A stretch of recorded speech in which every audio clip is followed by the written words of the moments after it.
إن الحمد لله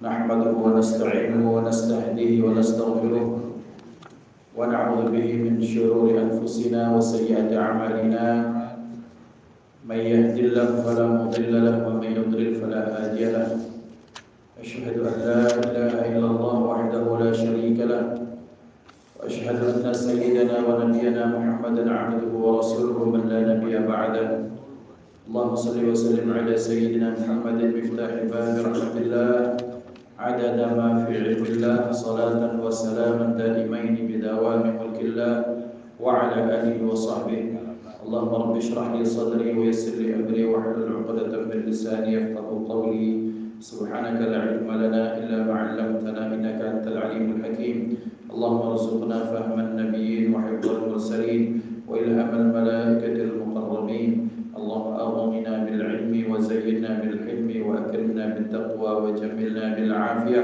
لا حول ولا قوة إلا بالله العلي العظيم الحمد لله رب العالمين نوينا التعلم والتعليم والتذكر والتذكير والنفع والانتفاع والإفادة والاستفادة والحث على التمسك بكتاب الله تعالى وسنة رسوله والدعاء إلى الهدى والدلالة على الخير ابتغاء وجه الله ومرضاته وقربه والثواب سبحانه وتعالى على هدي النية وعلى كل نية صالحة وإلى حضرة النبي المصطفى محمد صلى الله عليه وسلم سر الفاتحة أعوذ بالله من الشيطان الرجيم بسم الله الرحمن الرحيم الحمد لله رب العالمين الرحمن الرحيم مالك يوم الدين إياك نعبد وإياك نستعين اهدنا الصراط المستقيم صراط الذين أنعمت عليهم غير المغضوب عليهم ولا الضالين آمين. Ikhwan yang dimuliakan Allah Subhanahu wa taala yang saya ta'zimi, para masyayikh, para asatidz, para kiai, para guru, para ustaz, para tuan-tuan guru dimuliakan Allah, ketua Masjid Ridha beserta jajaran pengurus, para sepuh, para bini sepuh, jamaah rahimani rahimakumullah. Sebelum kita memulai kajian ini, mari kita ihda surat Al-Fatihah liniyati syifa untuk kesembuhan Pak Zakaria yang sekarang sedang sakit. Kita doakan mudah-mudahan Allah angkat penyakit beliau, Allah berikan sehat, Allah afiatkan beliau, Allah pulihkan beliau sehingga kembali beraktivitas beribadah sebagaimana biasa. Pun doa yang sama kita panjatkan kehadirat Allah untuk sekeluarga kita, kerabat, tetangga, jiran kita yang sedang sakit, pun mudah-mudahan mereka mendapatkan nikmat kesembuhan daripada Allah Subhanahu wa taala.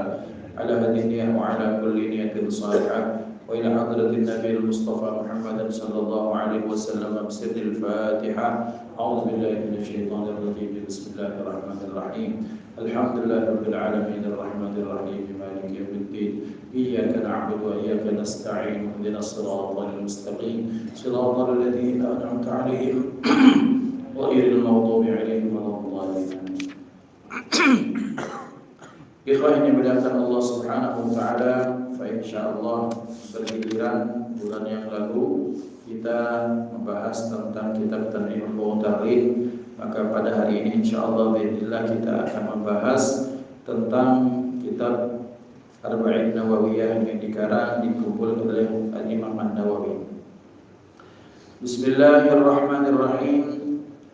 An Abil Abbas Sahl bin Sa'd As-Sa'idi radhiyallahu anhu qala Jaa rajulun ila an-nabiy sallallahu alaihi wa alihi wa sallam faqala ya Rasulullah dullani ala amalin idza amiltuhu ahabbani Allah wa ahabbani an-nas wa ahabbani an-nas. Faqala izhad fi dunya yuhibbaka Allah wazhad fima 'indana fima 'indan nasi yuhibbuka an-nasu hadithun hasan rawahu Ibnu Majah wa ghairuhu bi asanida hasanah. Hadis yang diriwayatkan oleh Abul Abbas yang bernama Sahal bin Sa'ad berbangsa atau suku Sa'idi radhiyallahu anhu, mudah-mudahan Allah meridainya. Qala, ia berkata, Ja'a rajulun ila Nabi sallallahu alaihi wa alihi wasallam, telah datang seseorang kepada baginda Nabi Muhammad sallallahu alaihi wasallam. Faqala, maka ini orang berkata, "Ya Rasulullah, wahai Rasulullah, dullani ala amalin, tunjukkan kepadaku kepada satu amalan, idza amiltuhu ahabbanillahu wa ahabbaniyan nas." Apabila aku kerjakan amalan itu, maka niscaya Allah mencintaiku dan niscaya manusia pun mencintaiku. Faqala, maka beliau yang mulia bersabda, "Izhad fid dunya yuhibbuka yuhibbakallah." Zuhudlah engkau di dunia, niscaya Allah mencintaimu. Wazhad fima 'indan nas, dan zuhudlah engkau terhadap apa yang ada pada manusia, pada orang lain. Yuhibbakan nas, niscaya orang lain akan mencintaimu. Haditsun hasanun, hadis ini adalah hadis yang hasan. Yang meriwayatkan hadis ini adalah Ibnu Majah wa ghairuhu bi asanidah hasanah, dan yang lainnya dengan sanad yang hasan. Bapak Ibu yang dimuliakan Allah Subhanahu wa taala, yang pertama yang merawikan hadis ini adalah Al-Imam Ibnu Majah. Beliau termasuk daftar perawi atau riwayatnya yang diterima dalam Islam, dijadikan rujukan hadis-hadis yang dikumpulkan oleh beliau. Kita tahu bahwa ada Sahih Bukhari, ada Sahih Muslim, ada Sunan Abi Dawud, kemudian Sunan Tirmidzi, Sunan Nasa'i, dan Sunan Ibnu Majah. Maka hadis ini pun disampaikan, dikumpulkan oleh Al-Imam Al-Baihaqi dalam kitab Syu'bil Iman. Kemudian Al-Imam At-Tabrani dalam kitab Mu'jam Kabirnya. Hadis ini diriwayatkan oleh Abul Abbas, seorang sahabat yang diberikan panggilan kunyahnya Abul Abbas. Karena kebiasaan orang Arab, kalau dia sudah menikah, apalagi punya anak, itu aib memanggil nama. Tapi kebiasaan mereka itu memanggil dengan panggilan anaknya, kunyah. Maka pun seperti itu berlaku kepada kaum wanita. Ibu-ibu pun sudah aib kalau dipanggil dengan nama langsung, dipanggil dengan sesuai dengan namanya, nama anaknya. Misalnya anaknya Fatimah, maka dipanggil Ummah Fatimah. Bapaknya punya anak namanya Aisyah, Abu Aisyah. Ini biasa. Dan justru mereka tidak terbiasa untuk memanggil nama dengan panggilan nama langsung. Ini bagian dari adat istiadat. Maka kemudian ini yang kemudian menjadi catatan. Kadang-kadang ada orang dengan bilang bahwa Nabi Muhammad atau Muhammad dikejar Abu Jahal atau Abu Lahab. Ini tak pas. Rasulullah disamakan, tidak ada pembeda antara Rasulullah dengan yang lain. Sementara Allah menyatakan, wahai orang-orang yang beriman, jangan kalian jadikan panggilan kalian kepada Nabi itu sesama seperti panggilan kalian dengan yang lain. Ini bagian dari adab. Ikhwan dimuliakan Allah, Sahal bin Sa'ad bangsa As-Sa'idi ini menceritakan, pada satu saat datanglah seorang laki-laki kepada Rasulullah SAW. Ada beberapa kemungkinan kenapa dalam riwayat tersebut tidak disebutkan nama.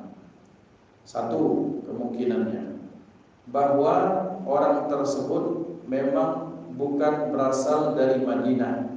Artinya beliau ini tidak dikenal oleh sahabat, karena sahabat yang tinggal di Madinah biasanya kenal satu sama lain. Berarti besar kemungkinan ini orang datang dari jauh. Dan ini wajar, dan ini menunjukkan betapa dalam hadis ini yang dapat kita ambil salah satu pelajarannya, bahwa beliau sallallahu alaihi wasallam adalah orang yang super sibuk. Kalau orang yang disebut orang banyak gawe itu, Rasulullah adalah orang paling banyak gawe. Ngapa? Pertama, dikatakan para ulama, beliau yang mulia sallallahu alaihi wasallam itu membagi waktunya menjadi 3 bagian. Sepertiga waktunya adalah untuk Allah, sepertiga waktunya adalah untuk keluarganya, dan sepertiga waktunya adalah untuk umat. Nah, berarti pembagian waktu ini pun merupakan bagian sunnah daripada Rasulullah untuk kita semua. Ada orang hanya untuk dibilang sebagai orang yang bertanggung jawab kepada rakyat, pagi siang malam dia lupa kepada Allah. Pagi siang malam dia turun ke rakyat tapi tak ingat Allah, sedikit pun tak pernah ibadah, kalaupun ibadah cuma Jumatan baik. Sudahkah disebut sebagai hamba yang baik? Ya belum. Hamba yang baik itu pertama, maka dia punya koneksi yang baik dengan Allah. Kemudian dia mampu memanage waktu dengan baik, karena semua hal itu punya hak untuk dipenuhi. Ada orang yang kemudian dia punya waktu penuh dengan Allah, tapi tak punya waktu dengan keluarga dan makhluknya. Bahkan tak punya waktu untuk dirinya sendiri. Itu pun kurang bijak. Dalam sebagian kondisi ada yang seperti ini, ada. Biasanya orang sedang dimabuk cinta. Dia mabuk cinta dengan Allah sampai-sampai dia lupa dengan dirinya sendiri. Kalau dia sudah sampai mabuknya, disebut sebagai jadab, majadub, silakan. Syariat terangkat saat itu. Tapi kalau dalam ranah kita, ya wajib bersyariat. Dalam artian ya wajib mandi, wajib datang keluarga, memberikan nafkah keluarga, berkomunikasi dengan keluarga.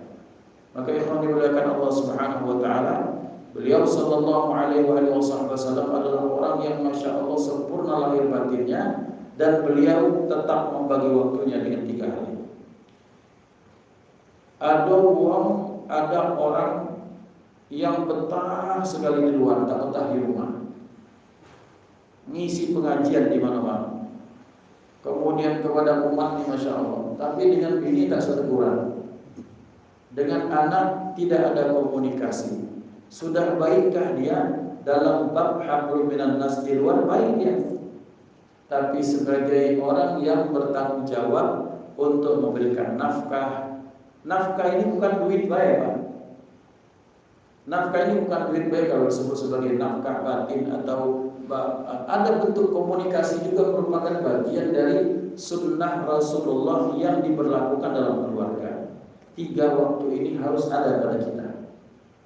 Jika masing-masing sekarang mana komunikasi kita dengan Allah, salat 5 waktunya, zikirnya, kemudian istighfarnya, kemudian komunikasi kita dengan yang terdekat keluarga kita, bagaimana komunikasi dengan istri, bagaimana komunikasi dengan anak.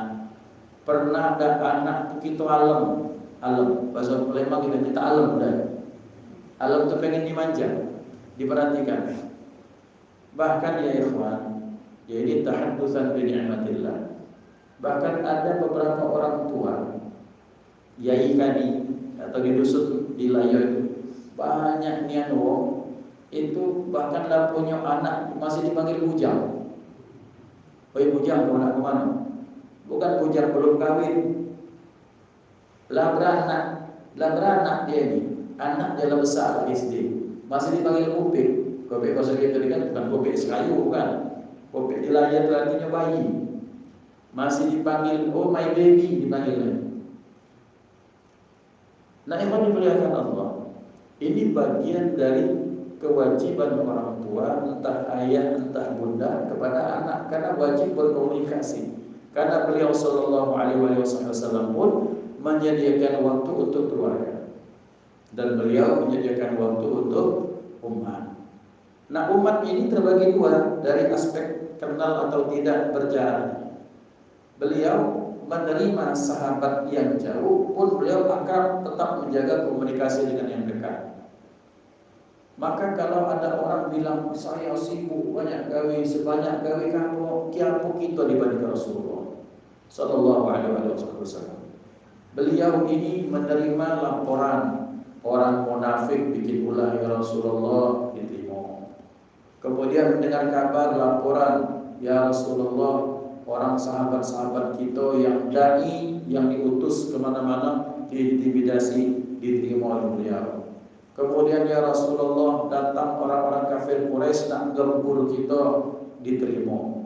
Dipikirkan kalau ya Rasulullah, datang tiba-tiba datang dua laki bini ya Rasulullah, kata bininya, aku minta cerai dengan laki ku mani-mani, nak diselesaikan. Nah, dimuliakan Allah, dan itu pada Rasulullah terjadi setiap hari sampai beliau wafat. Maka kalau ditanya siapa orang paling sibuk, ya beliaulah orangnya. Dan beliau tetap memberikan waktu khusus untuk keluarga, terutama waktu khusus untuk Allah Subhanahu wa taala. Maka ini orang datang dari jauh pun diterima. Karena beliau sallallahu alaihi wasallam tidak pernah bilang tidak kepada orang. Kalaupun misalnya ya Rasulullah, aku terlilit utang, Rasulullah dicarikan di Baitul Mal, diberikan. Kalau ada dari kocek beliau, tidak kantik dari Baitul Mal. Kemudian Baitul Mal lagi kosong, Baitul Mal itu tidak ada ceritanya. Misalnya dia penuh terus, ada saatnya kosong karena mungkin distribusi semua sudah kosong. Maka beliau apa caranya? Beliau tawarkan itu kepada para sahabat. Wahai para sahabat sekalian, saya kedatangan tamu. Siapa yang mau menjamu tamuku malam ini, maka aku doa kepada Allah supaya dia kebaikan. Oh, sahabat kemudian dilelangnya. Maka kemudian mereka ramai-ramai untuk berebutan. Itulah Rasulullah. Maka datang orang ini, seorang yang tak disebut, boleh jadi kemungkinan ini sahabat orang yang jauh. Datang dari mana? Perjalanan 1-2 hari jalan kaki, datang dari perjalanan 3 hari 3 malam naik keledai misalnya atau naik onta. Itu biasa datang. Karena kadang-kadang ketika ada yang urusannya dagang datang kepada Rasulullah, kemudian balik membawakan barang dagangan, membawa berita tentang Rasulullah. Ada yang memang datang untuk membawa misi supaya mereka bersyahadat beberapa orang, kemudian setelah dapat ilmu daripada Rasulullah, mereka balik lagi kemudian diceritakan itu kepada orang-orang di kaumnya. Satu.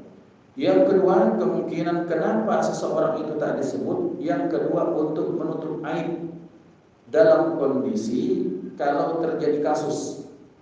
Jadi kalau ada satu kesalahan, satu kasus, maka kalau ada orang dalam kode etik jurnalistik itu menyebutkan inisial.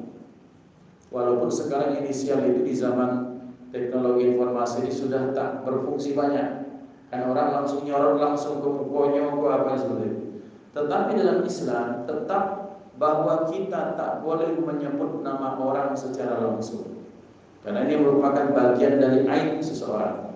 Sementara Allah sangat mewanti-wanti melalui Rasulullah SAW, man satara aiban atau man satara musliman satarallah. Barang siapa yang menutup aib saudara muslimnya, maka niscaya Allah akan tutup aib orang tersebut baik di dunia maupun di akhirat. Maka tidak disebutnya orang ini, kemungkinan yang kedua, ada kalanya hadis ini tentang hukum yang berkaitan dengan aib. Maka lihat bagaimana adab. Tapi sekarang bahkan itu disebutkan secara terang benderang, namanya ini Ustaz, padahal belum tentu.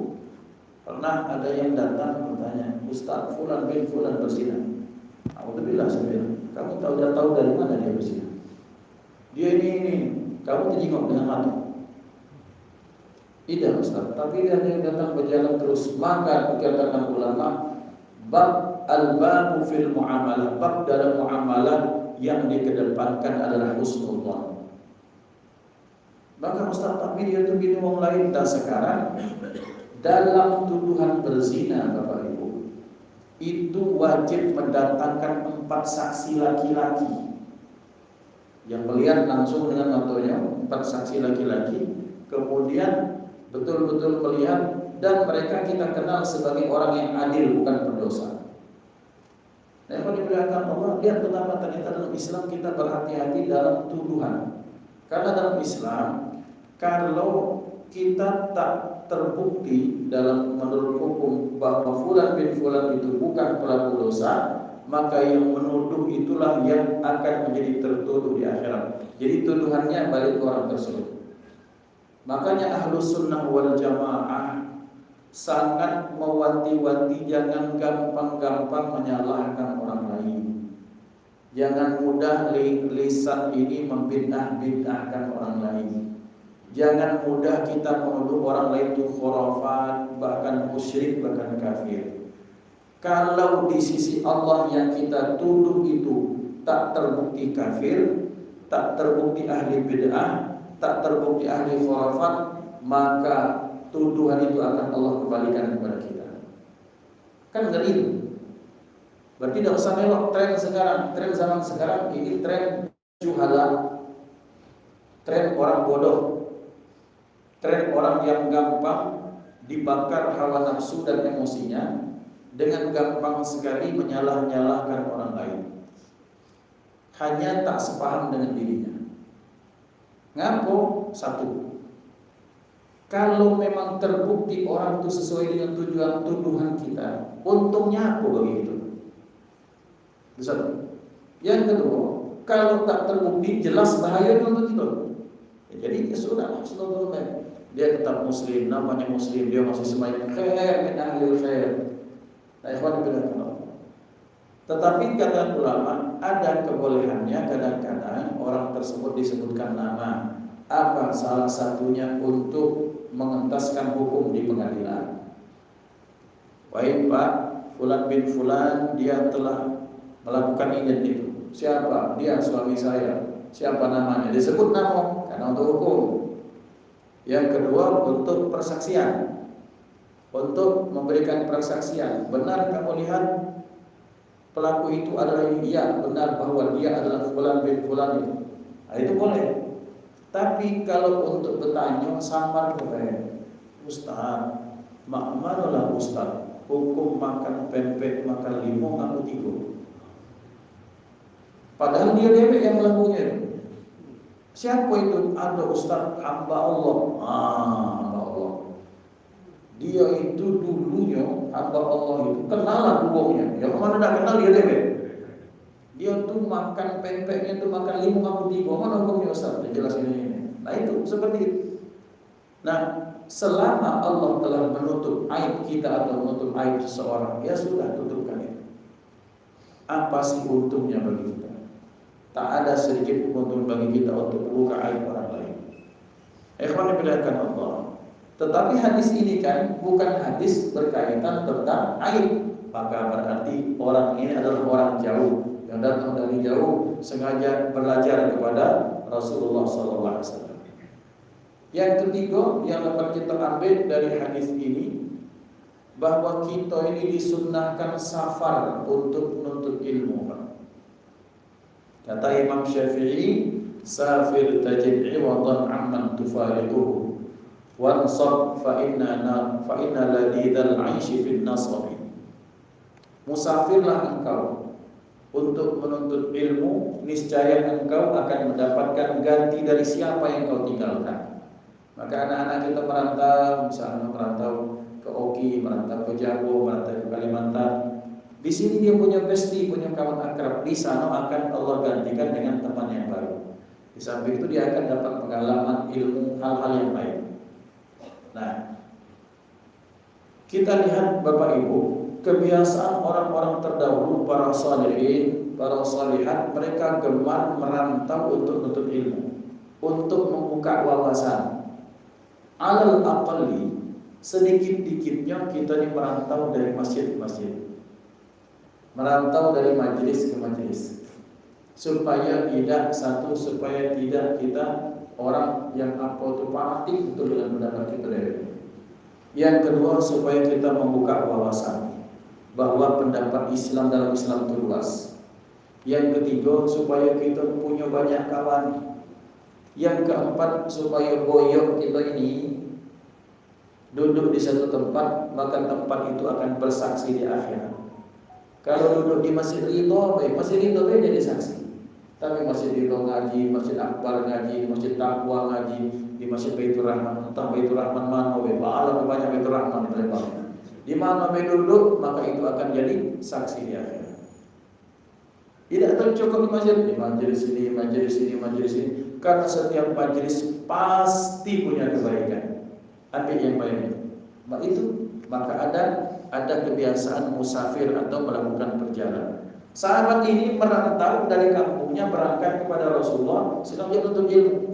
Jadi ibu-ibu untuk membuat hati kita ini legowo, kemudian mendapat hal yang baru, untuk tidak menjadi orang yang fanatik, majelis kami yang paling baik, masjid kami yang paling baik, RT lingkungan kami yang paling keren. Bukalah wawasan, melok ke majelis taklim ibu-ibu yang lain, majelis taklim ibu-ibu yang lain, kemudian kemana? Masya Allah senangnya di sini Masjid Akbar itu sering mengadakan pertemuan ibu-ibu sebulan sekali, berapa majelis taklim keren.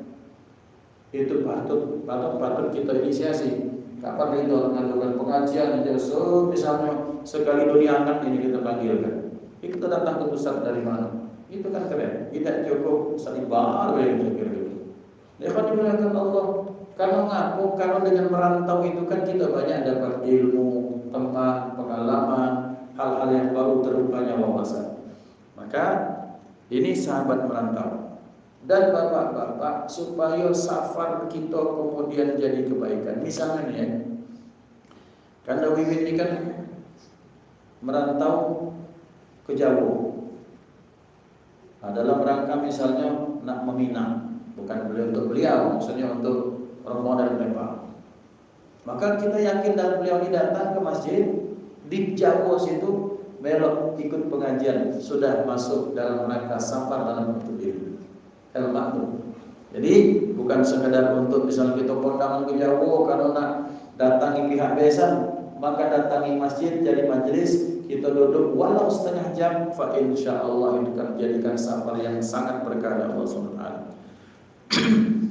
Ya Rasulullah, sahabat ini memanggil ya Rasulullah, tidak ya Muhammad. Ini pelajaran. Karena ngapo? Karena pernah zaman dulu sahabat itu memanggil Rasulullah dengan Muhammad, ya kawan, akrab, dan Rasulullah tidak pernah meninggi-tinggikan diri beliau. Panggil aku Nabi, tidak pernah. Tapi Allah yang tersinggung, maka Allah menegur dengan keras, wahai orang-orang yang beriman, jangan kalian jadikan panggilan kalian kepada Nabi kalian sebagaimana kalian memanggil satu sama lain. Apa dampaknya? Takutnya bahwa amal kalian akan hancur, akan sirna sia-sia sementara kalian tak sadar. Artinya bapak-bapak, dari ayat ini ada isyarat daripada Allah. Ada orang yang ibadahnya bagus, tapi ternyata akhlaknya tak bagus, boleh jadi pahala yang dia kumpulkan itu akan jadi sia-sia. Mungkin Nabi itu Muhammad, itu deh. Dia Rasulullah, orang yang tahu itu. Rasulullah pun tidak tersinggung, ya beliau. Kita lihat dalam sejarah beliau tak pernah mempermasalahkan tentang harga diri beliau. Dipanggil Majnun, beliau tak balas. Dipanggil sahir, tukang sihir, beliau tak balas. Dipanggil Mashur, orang yang disihir, disantet, dan beliau tak balas. Beliau dipanggil tukang puisi, beliau tak balas. Tapi ketika Islam kemudian dihina-hina, beliau orang paling pertama datang. Itu Rasulullah. Kita akhir zaman, Islam diejek-ejek biasa, tapi dia orang kau tadi, dia orang bapak itu, kalau dia ucapkan beliau, itu bedanya kita dengan Rasulullah. Ya Rasulullah, wahai Rasulullah, dullani ala amalin idza amiltuhu ahabbani Allahu wa ahabbani an-nas. Tolong tunjukkan kepadaku satu amalan yang kalau kulakukan itu, maka Allah mencintaiku dan orang pun mencintaiku. Bapak Ibu dimuliakan Allah, dari hadis inilah mungkin kadang-kadang kita dengar kata amalan. Ayo minta amalan dulu. Biasanya amalan itu dikaitkan dengan bacaan, maksudnya. Padahal amalan itu perbuatan, bukan bacaan. Kalau bacaan yang sering kita sebut minta amalan itu namanya wirid. Ini perbedaan istilah kita orang Arab dengan orang kita. Orang kita mengidentikan minta amalan itu maksudnya minta wirid, minta bacaan, supaya bacaan itu mungkin dapat cinta Allah dan Rasulnya atau segala macam. Nah ini sahabat tidak sekedar minta doa, tapi dia pengen amalan satu aktivitas yang kalau dilakukan maka Allah cinta dan manusia cinta.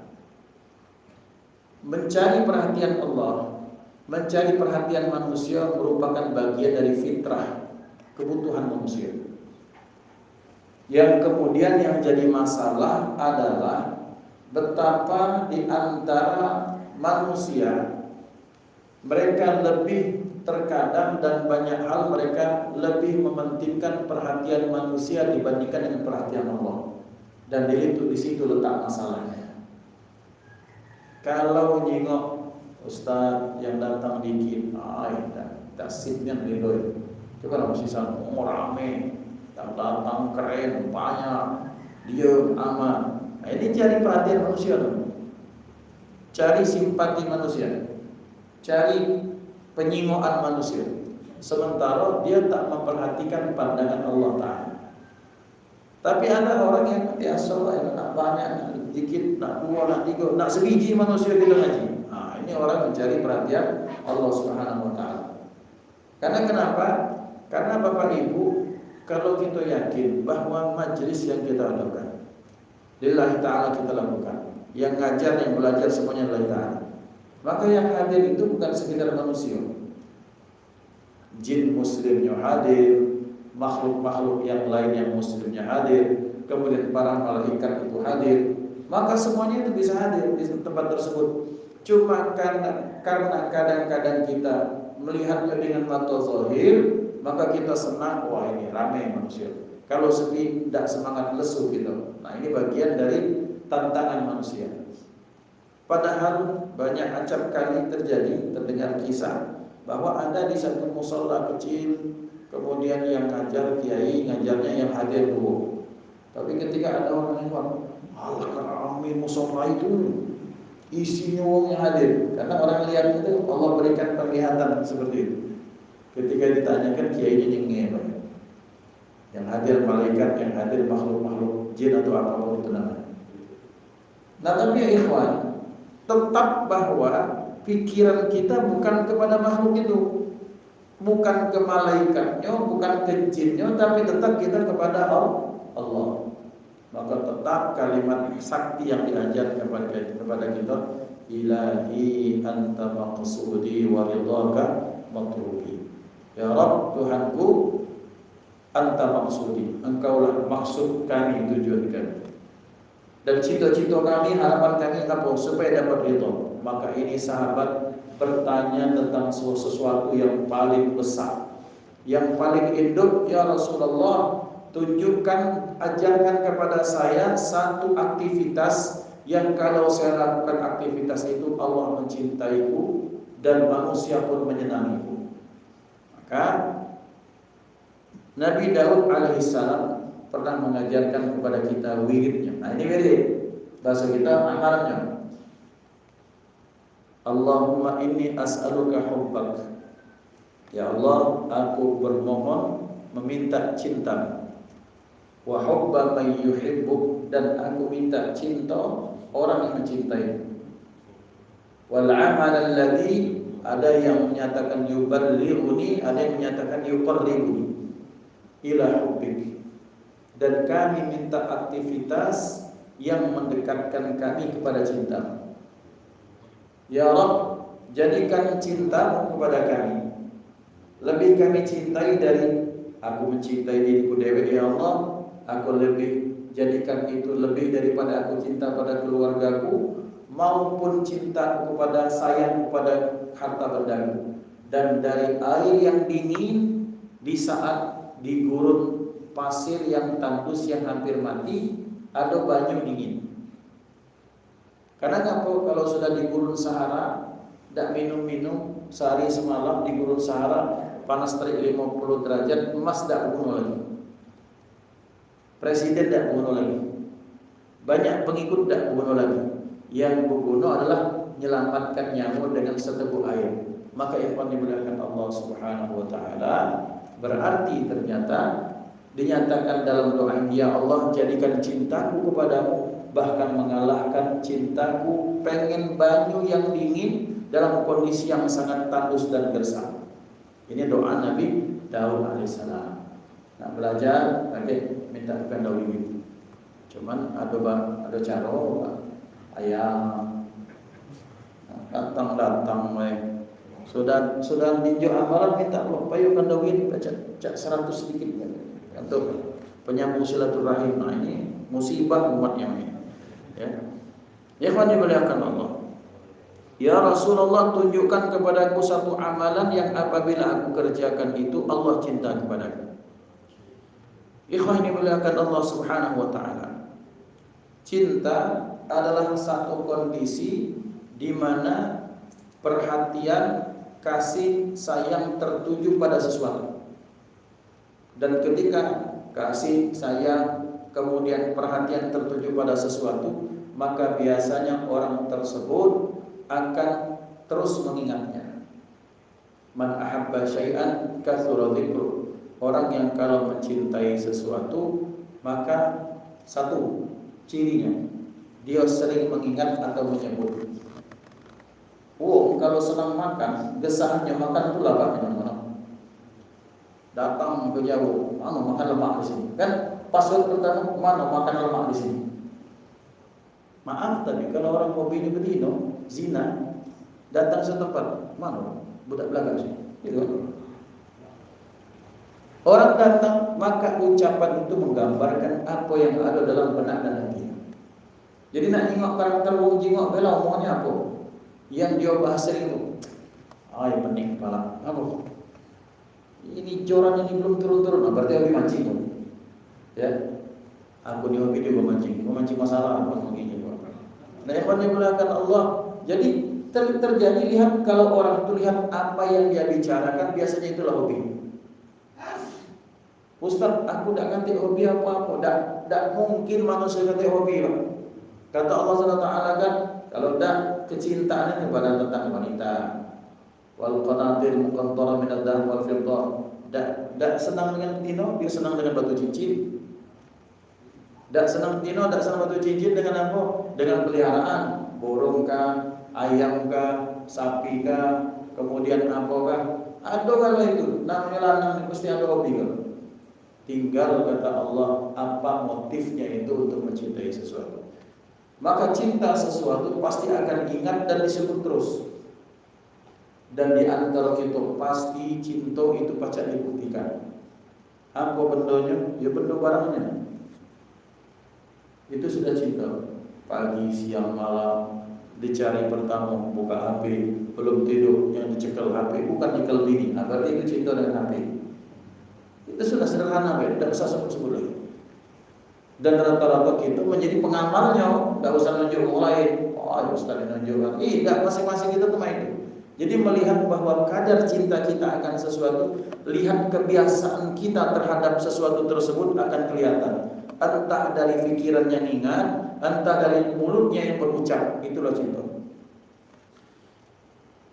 Tetapi sabda beliau sallallahu alaihi wasallam, man ahabba syai'an fahuwa asirun lahu, dan ini yang paling jelas. Siapa yang cinta sesuatu, dia jadi tawanan sesuatu yang dia cintai itu. Tertawan dia. Ada orang tergila-gila cinta dengan jabatan.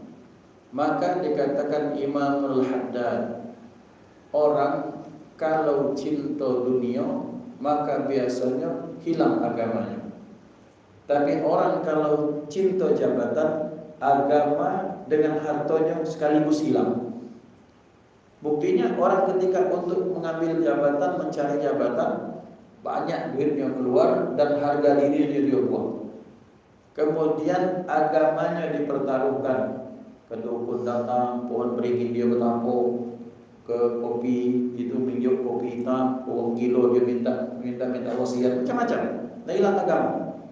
Ke sini dia kemudian nyogok, ke sana dia kemudian jilat-jilat, disuruh datang dan di jam 3 malam dia datang di pos ini. Siapa tahu? Lihat, maka orang yang mencintai jabatan biasanya dia akan kehilangan dunia dan agamanya.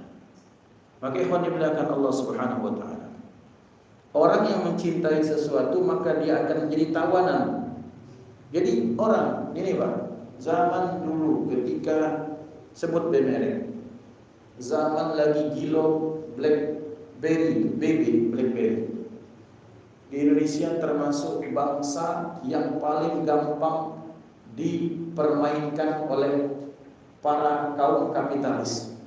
Betul loh. Keluar BB di Jakarta tuh ada yang mati Pak, gara-gara antri untuk berebut BB yang akan di launching hari itu di satu mall.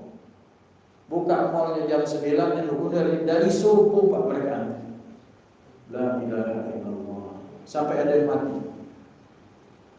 Terjadi. Kenapa? Karena orang yang mencintai sesuatu dia ditawan oleh apa yang dia cintai itu. Tertawan ya. Maka orang kalau mencintai sesuatu maka siap-siap dia ditunggangi oleh yang dia cintai tersebut. Bukan menunggangi cak kudo, bukan maksudnya segala apa yang perlu dilakukan. Nah halal, nah haram dilakukan supaya sesuatu yang dia sukai cinta itu dia dapatkan. Cak tadi keluar jam 9 launchingnya jam 4 subuh, tidak semayang, tidak usah cerita tentang semayang dalam ini. Sampai ada yang mati berdasarkan hanya untuk benda mati bernama BlackBerry. Sama barang itu namanya, entah apapun namanya itu. Nah, ikhwan dimuliakan Allah. Maka orang mencinta itu, kalau mencintai Allah berarti dia siap-siap ditawan oleh Allah. Apa ciri-ciri tawanan Allah? Hidupnya tidak bebas. Korupsi tidak boleh, tidak bebas. Berjudi tidak boleh, tidak bebas. Minum-minuman keras tidak bebas. Berzina tidak boleh, tidak bebas. Kalau dia mengutamakan cinta kepada Allah. Berarti kalau orang yang hidupnya bebas di dunia, itu tanda dia belum cinta dengan Allah Subhanahu wa taala. Mudah-mudahan kita mendapatkan cinta Allah Subhanahu wa taala, cinta Rasulullah sallallahu alaihi wasallam dan cinta orang-orang saleh yang mencintai Allah dan Rasulnya. Al-Fatihah. Alhamdulillahirabbil alamin.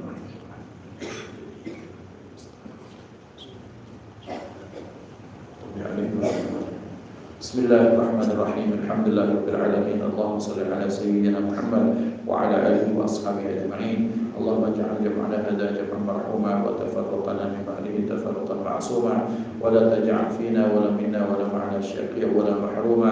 Allahumma ihdina bi hudak waj'alna mimman yusari'u fi ridha wa la tuwallina waliyan siwak wa la taj'alna min khalaqa amraka wa 'asa wa hasbunallahu wa ni'mal wakeel. Allahumma habbib ilayna al-iman wa zayyinhu fi qulubina wa karrih ilayna al-kufra wal fusuqa wal 'isyan waj'alna minal rasyidin. Sallallahu ala sayyidina Muhammad wa ala alihi wasallam. Alhamdulillahirabbil alamin. Taqabbalallahu minkum inna wa minkum taqabbalan karim. Mudah-mudahan Allah Subhanahu wa taala berikan sehat walafiat, keberkahan pada kita, dikabulkan hajat dan mudah-mudahan kita dipertemukan dalam kondisi yang lebih baik lagi. Wassalamualaikum warahmatullahi wabarakatuh.